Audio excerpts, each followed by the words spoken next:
እሺ ተመልካቾች እንዴት ናችሁ?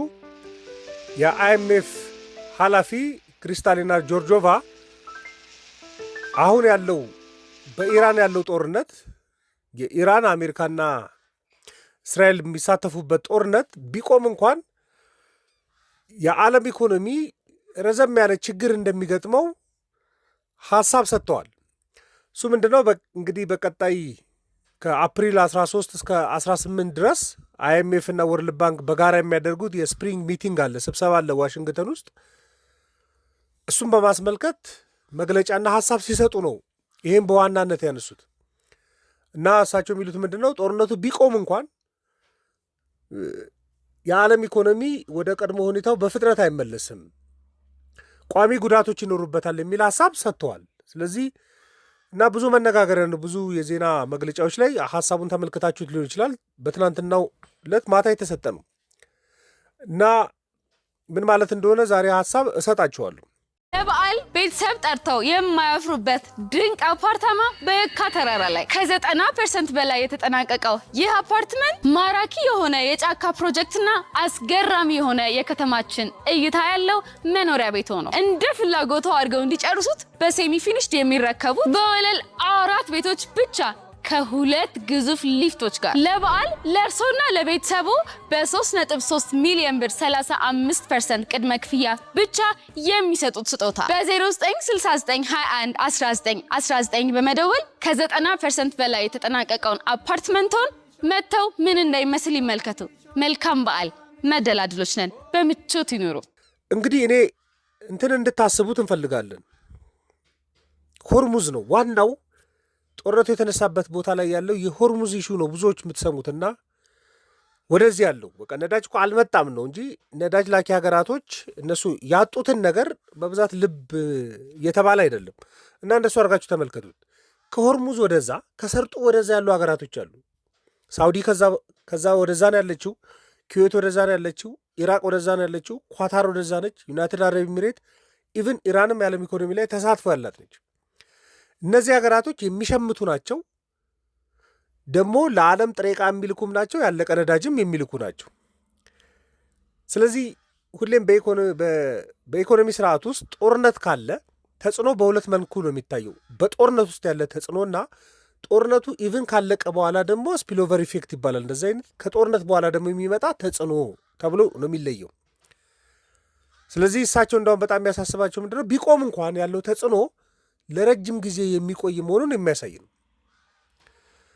እና አይኤምኤፍም ከፍተኛ የገንዘብ ፍላጎት ሊኖረው እንደሚችል ይህን ጉዳይ ለማረጋጋት ግን ሀገራቶች ቤታቸውን ማዘጋጀት እንዳለባቸው ማሳሰቢያም ጭምር ያለበት ሀሳብ ነው። አንደኛው የነዳጅና የጋዝ አቅርቦት መቀነስ ተስተውሏል። በቃ የነዳጅ ፍሰት ቀንሷል። በ13 ከመቶ ነው የነዳጅ ፍሰት የቀነሰው፣ የጋዝ ፍሰትም በ20 ከመቶ ነው የቀነሰው እና የዓለም ኢኮኖሚ የአቅርቦት ሸክምና ቀውስ ተፈጥሮበታል እያሉ ነው። እና የነዳጅ ዋጋ መጨመርም ተስተውሎበታል። ይህ ሁኔታ ያው የንግድ ወጪን ጨምሮታል። ያው ኢትዮጵያ ውስጥም የምትመለከቱት በቀላሉ የምትመለከቱት ስለሆነ ማለት እና የንግድ ሰንሰለቱ በሙሉ ተቋርጧል። መጓጓዝ ተቋርጧል። ጥሬ ዕቃ መምጣት ቆሟል። የነዳጅ መምጣት ቆሟል። 20 ከመቶ እና ብዙም ያልዘለለ ቢሆንም ግን ዓለም ላይ በጣም ሲሪየስ የሆነ ተጽዕኖ የፈጠረ ነው አካባቢው ማለት። የኢንዱስትሪ ሴክተሩ የንጥረ ነገር እና የግብዓት እጥረት ገጥሞታል። አስቡት። አሁን ስለ ነዳጅ እናወራለን እንጂ ነዳጅና የነዳጅ ውጤቶች ሲባል በጣም ብዙ ነገሮች ናቸው ከዛ የሚወጡት።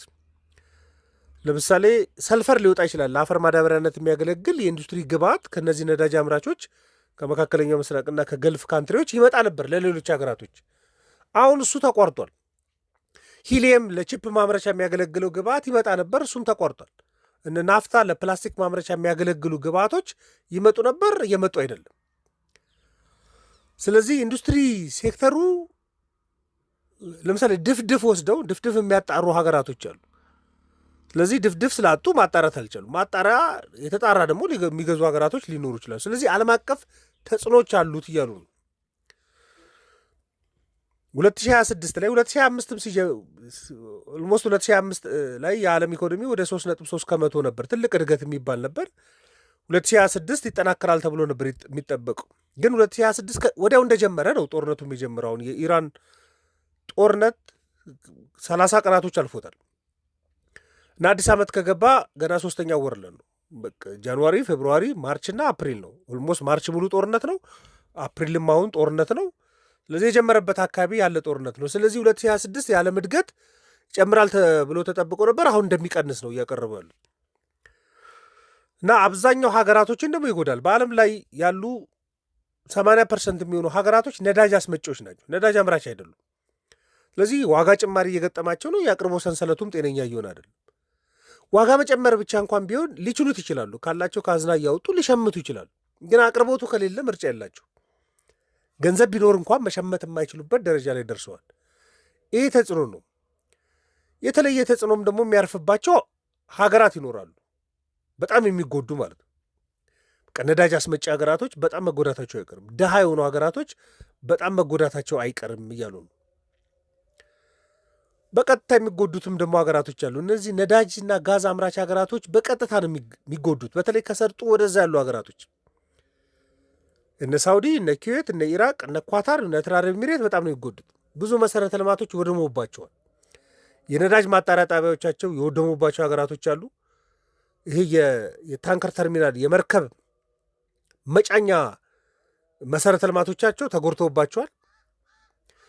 ይሄ በጣም ችግር ነው። በቀጣይ እንኳን 2-3 ዓመት ሊፈጅ ይችላል።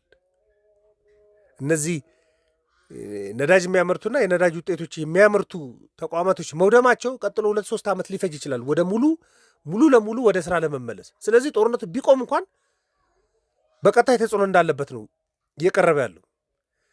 የመጓጓዣ ሴክተሩ አደጋ ውስጥ ወድቋል።